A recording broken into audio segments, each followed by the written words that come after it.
nothing else matters. My feet in the stirrups, I'm so happy. There's nothing like the sound of Carolina hoofbeats.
This now is Micheal Lyons, and Micheal was voted one of the top trainers in our state by a poll that we did in the early part of the winter. You guys probably remember seeing that.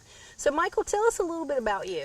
Well, I just moved down to North Carolina March last year, and you know, it was pretty surprising, you know, being in here for less than 9 months and then being one of the top 10 trainers. And you know, the group of people I was with, I was very happy to see a lot of them in there because I had ridden with them before, and I'm very fond of a lot of the trainers. So I was just really thankful and you know, about being voted, and so it was just cool that way. And then, you know, I started training, and you know, my idea of training is, you know, everybody needs about the same maneuver, you know, whether they realize it or not.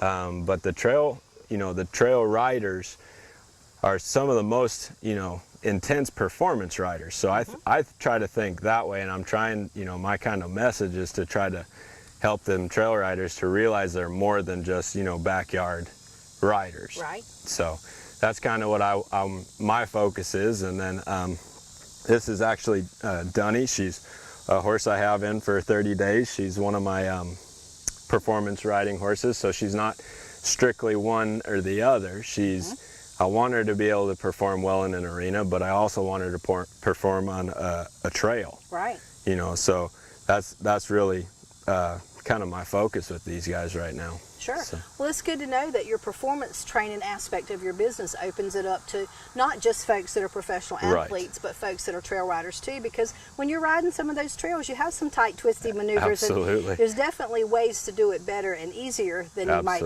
think of on your own. That's Absolutely, for sure. Yeah. And you know, and that's you know, the other thing is just to go out and learn and have that ability to try things is really one of my, you know, cornerstones of my training, is to go out.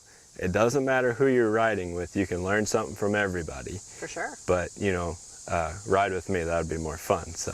Absolutely, absolutely, without a doubt. So you come from a long line of trainers. Tell us a little bit about your background. Well, I, you know, started riding when I was 18. Honestly, I was never on a horse, you know, a grand total of 30 minutes before that. And I started going to college and wasn't really fond of it. And, you know, I knew I liked, you know, working outside and working with people. And I was actually going to go for either business management or be a professor or a teacher, you know. So I kind of thought that, you know, I'd kind of kill two birds with one stone there, start my own business and teach people how to train horses. And it was funny because, you know, I've been through so many of the expos and the DVDs, you know, and all this stuff, and everything, you know, that my dad and my brother and, you know, my older sister have ever said, I found myself knowing it by heart so bad. Right. You know, I heard it for so long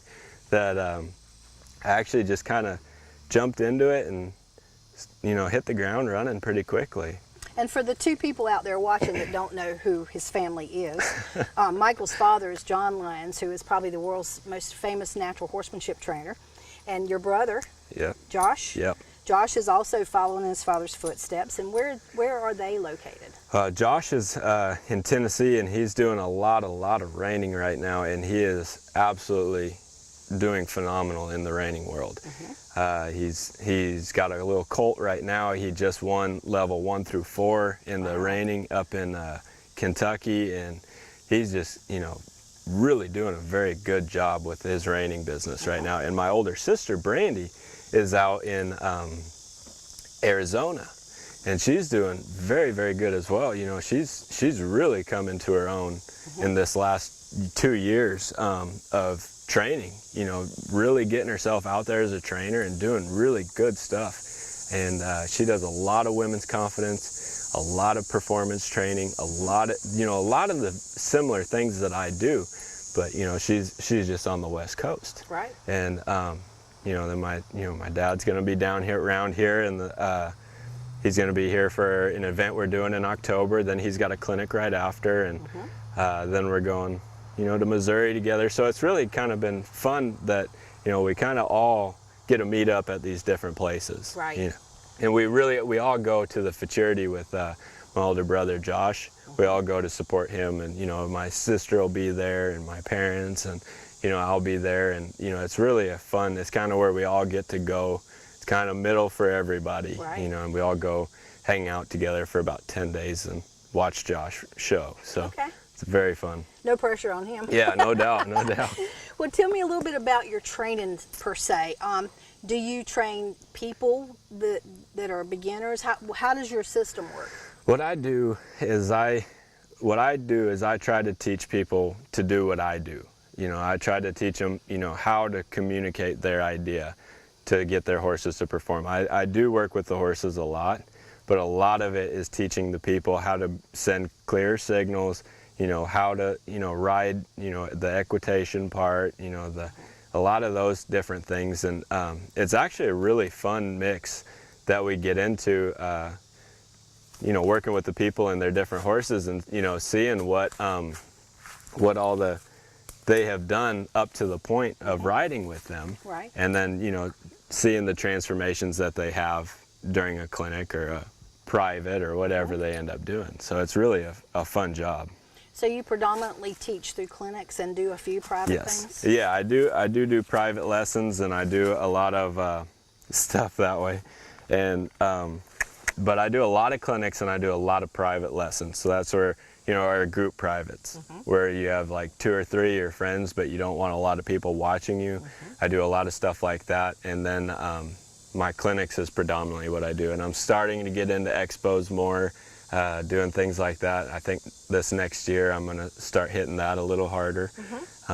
Try to do a lot more local, you know, North Carolina, East Coast, you know, Southeast region expos and things, you know, and but a lot of it is clinics, clinics and lessons and privates and stuff. So it's very fun. You know, you get to meet a lot of interesting people.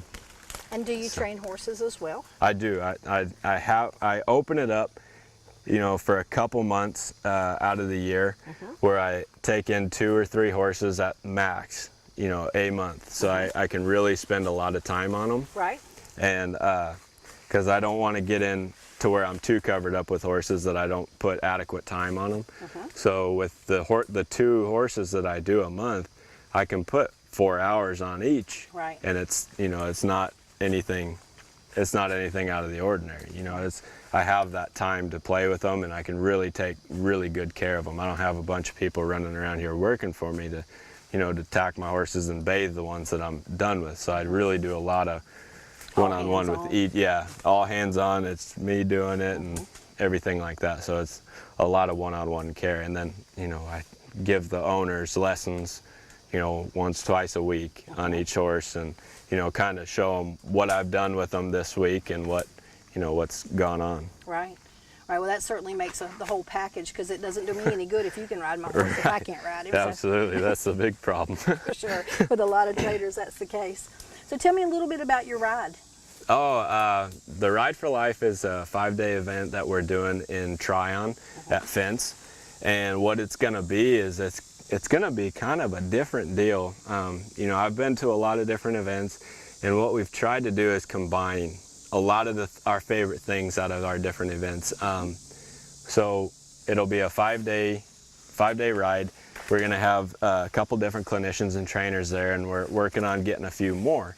And what we'll do is some of the day we'll do demos, you know, like myself or my parents or my dad or Patrick King or Mary Miller will do some demos throughout the day. Then you have that opportunity to work with each trainer as you want, do lessons at the place. I think the fence was at like 3 arenas or something like that. So there's plenty of place to ride. And then they got the obstacle course that we have access to. Then we have the trails that we have access to. So it's going to be a very, very kind of a different, more intimate event. You know, you go to the expos and you see your trainer for an hour and then they disappear, you know, back to their booth or back, you know, they're trying to rest. You know, the expos have us running around like crazy, and we got to be at 4 different places and get our horses taken care of. And usually they're pretty good distance from where our booth to our horses. So we're running through the crowds most of the time, but this will be a little bit more low key, you know, a little bit more to where, you know, you can actually spend some time with each trainer, you know, and really kind of get to know the training style. You work on, you know, what you want to work on and everything like that. And we're going to provide dinners and things like that down there. So. Awesome. And so people can find out more information about that on your website? Yep, yoursilverlinings.com or michaellyonshorsemanship.com. Okay. Go to either one of those, find out some more information, give us a call if you want to. We'll talk to you about the event. Okay, that sounds really good. All right. And how can people reach you to find out about training and clinics and whatnot? Same way, Michael Lyons Horsemanship. Email me, michael@johnlyons.com. If you're interested in a career working with horses, then Martin Community College is the place for you. MCC's Equine Technology program is the only one offered among North Carolina's 58 community colleges. The program is management-oriented with classes in breeding, nutrition, training, riding, equine health, and more. Graduates can leave MCC prepared to work in recreational and racing barns, breed to discipline-oriented farms, or assistant farm management. For more information, contact Martin Community College today.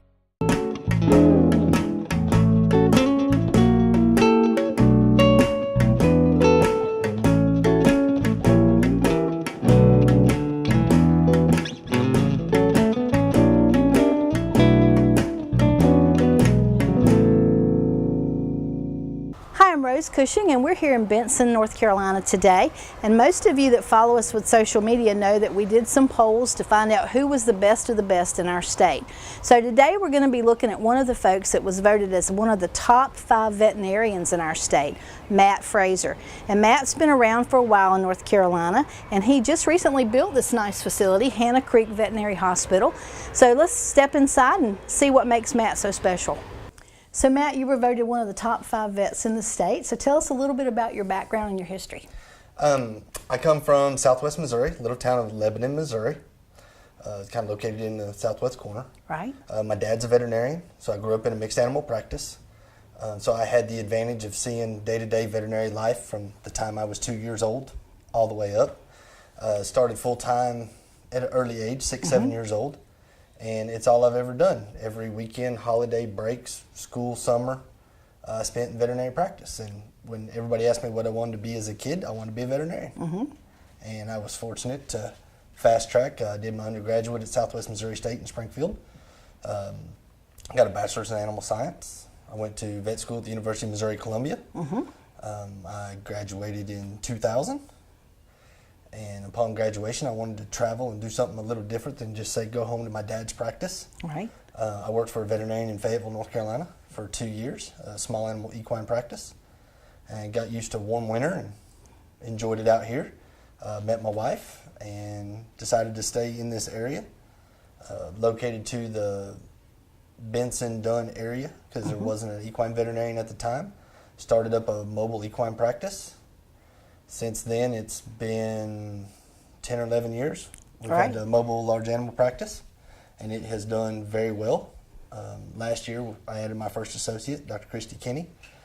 And then 3 months ago, so first part of March, we opened Hannah Creek Veterinary Hospital, which is a small animal hospital, so we'll be considered a mixed animal hospital now. Right. And we have the future plans of adding a full-time equine surgery hospital and surgery facility, Americare, breeding, everything here on site. That'll be awesome. That'll be such a bonus for this area of the country. I think it will. Definitely. So let's brag about your dad a little bit, because he's not just a veterinarian. He's not just a veterinarian, that's true. My dad is Dane Frazier. Ironically, and we'll touch on this probably later, but I'm a team roper now. But my roots started in the sport of endurance riding. And I did my first 50-mile race when I was 6 years old. I've got 3,000 or 4,000 career miles under my belt. And my dad is one of the leading FEI endurance veterinarians in the country. He used to sit on the board for endurance for FEI. So there's 5 individuals in the entire world that governed FEI, and he was one of those 5. Cut my teeth in endurance and got to meet a lot of very interesting veterinarians across the country. Endurance took me to Australia, Spain, Dubai. I got to work in the UAE and Dubai for a little while. And all of it's because of my dad. My dad's a very unique guy that teaches good medicine, practices good medicine, and for a long time in his spare time, he taught human anatomy, human physiology, and human nutrition. Wow. At a nighttime college course for nursing students. Wow, that is really amazingly well-rounded. It is, because he started actually with his master's in education, and then got deployed to, or not deployed, but went to Vietnam. And as soon as he came back from Vietnam, he decided to not be a teacher. And when he came back from Vietnam, he walked in, he was 2 weeks late to his first week of vet school. Right. And so he decided to be a veterinarian. That is amazing. What a unique man, and what a great background and foundation that you've had. It's very good. It's very good. He and my mom both work in the practice, and she's kind of office manager, and she actually did a career change. She double majored in gerontology and psychology, so she was a nursing home administrator. Mom became practice manager, helped my dad. We have a team here that is very caring and compassionate. And I think it helps in the small animal world now, but mainly in the equine world, because when you pick an equine veterinarian, you know, you're picking somebody you trust, because, you know, you value the horse. And we work on horses from the backyard, never been ridden, not much, to some really expensive show horses. Right. But they're all a horse, and they're all kind of treated the same. And I think if you treat people fair, things have been good. Dad's advice a long time ago was, he said, be on time. Your time's as valuable as theirs, so don't waste their time, and have a fair price. Right.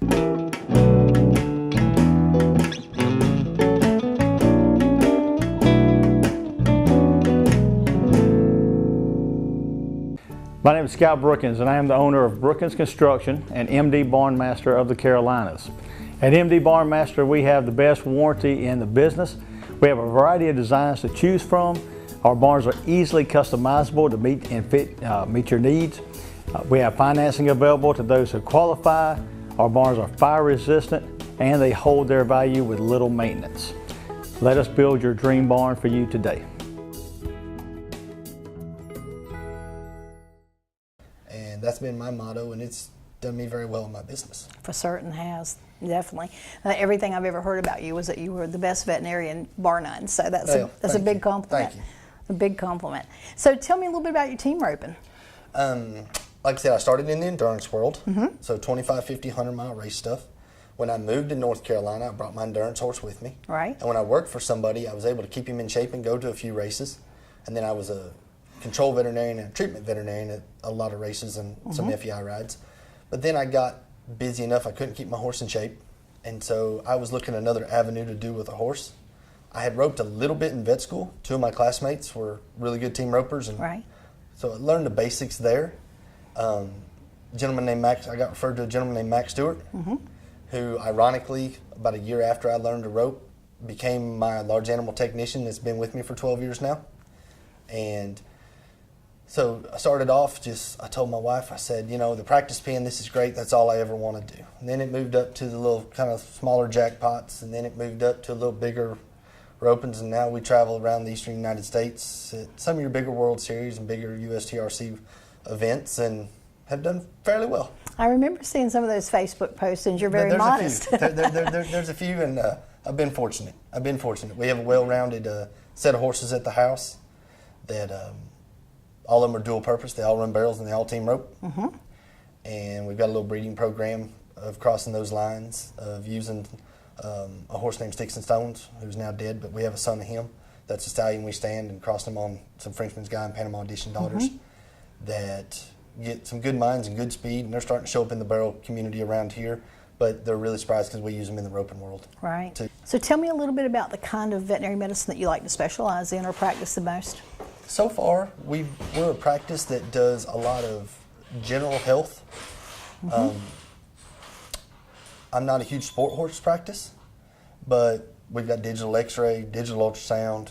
You know, we do lameness exams and a lot of power dental work. I get referred a lot of places for dentistry.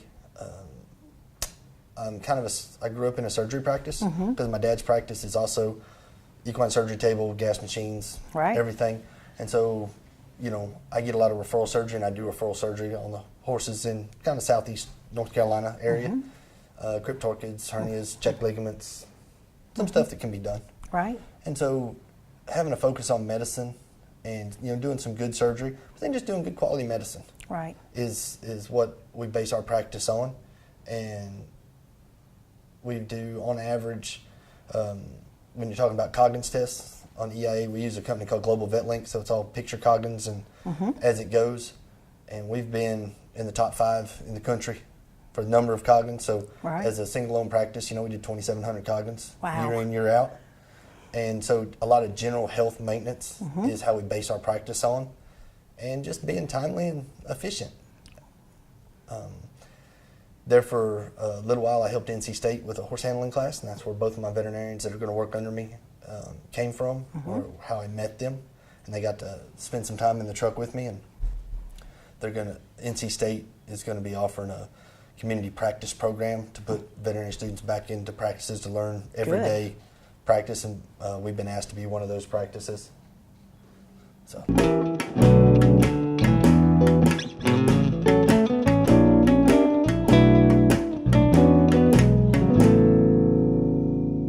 We're your neighborhood source for everything you need from your farm to your home. At Harper Sales and Service, a division of Harper Landscaping, we can cater to all your mowing needs. Whether you need to start out with a beginner series for those smaller lawns, you can work your way all the way up to a 0 turn, and even get into those bigger areas where you might have an acre or 2 or more. My animals depend on me, and I depend on Harper Equipment Sales and Services to keep me running. From my weed eater to my tractor, they can fix it all. When you look for Harper Landscaping, it's no sweat.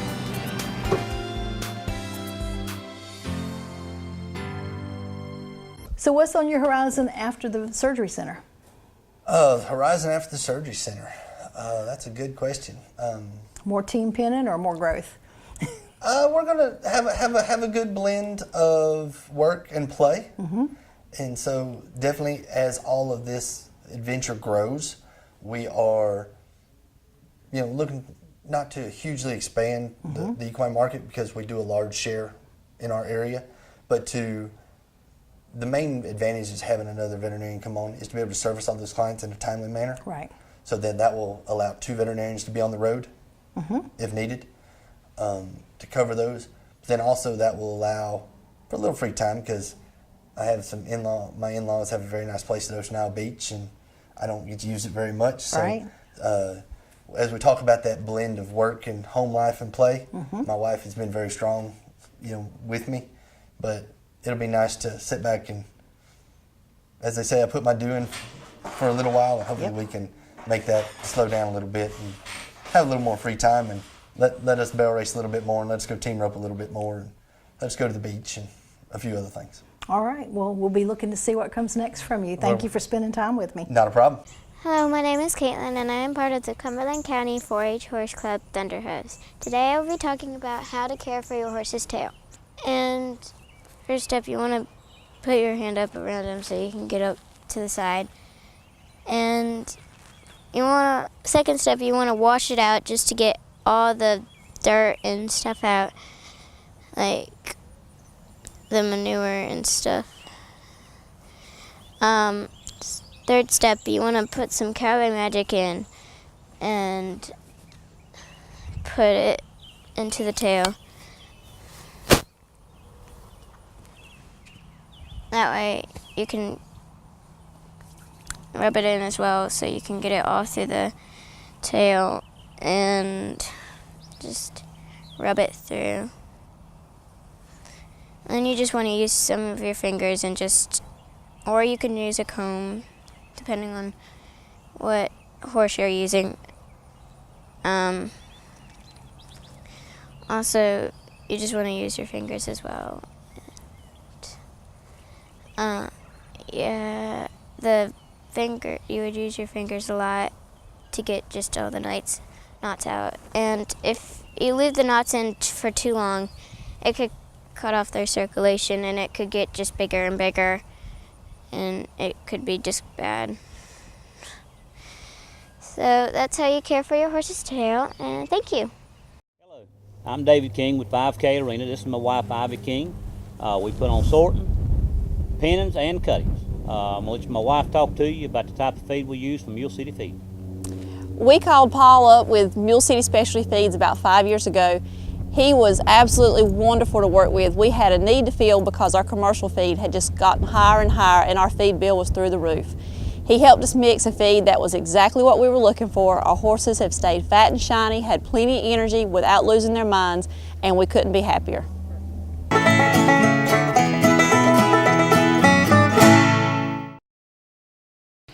Hi, I'm Rick Peniston. I train my horse Jake to trust me and be brave in order to face the obstacle challenges and win in extreme cowboy races. It takes dedication, hard work, and innovation to train a champion. As an attorney representing injured persons, I use the same skills to win compensation for people injured in accidents or on-the-job injuries. If you've been injured in an accident or on the job and need advice, call me. I want to hear from you.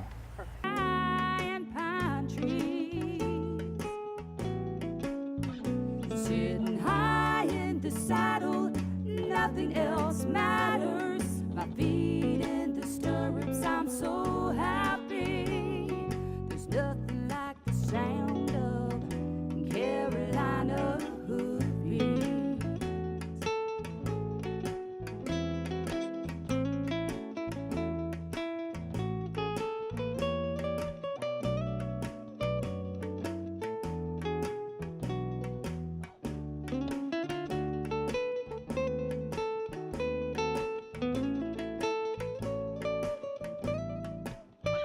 Sitting high in the saddle, nothing else matters. My feet in the stirrups, I'm so happy. There's nothing like the sound